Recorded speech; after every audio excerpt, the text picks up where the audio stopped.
Well, Gary, as the lead pastor at Indian Creek, obviously the multi-site cause and being a multi-site church is something that, comes right out of your heart.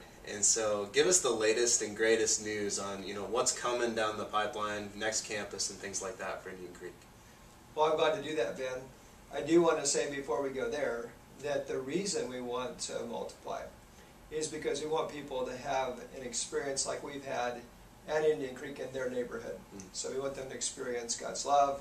We want them to experience community. We want them to be able to live out in that neighborhood, and that's why we multiply. That's why we want to reach around the city of Kansas City. The latest thinking is that there's several questions to answer. One is a question of leadership, and there's 4 or 5 people that we're looking at that have indicated interest in perhaps becoming a campus pastor. And in a couple cases, they are willing to begin the process even now of preparing themselves for that. Another part of it is then the location. And we've been looking at places in Stanley. We're looking up maybe around the Speedway, maybe northern Shawnee. There could be other places. We really don't know. We're praying about it. We really haven't begun the deep search, but we're at the very beginning of that process.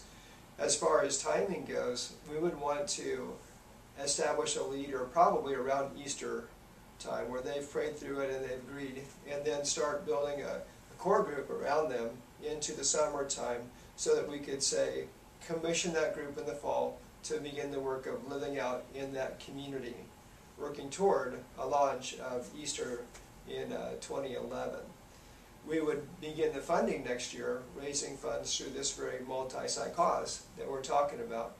And there's a lot to do, but we're excited about it. We would even want people to move there, so it would be a big commitment. But you know what? God does great things when we surrender everything we have. And that's what we're looking for. We're believing for great things to come. Absolutely. Thanks, Gary. You bet.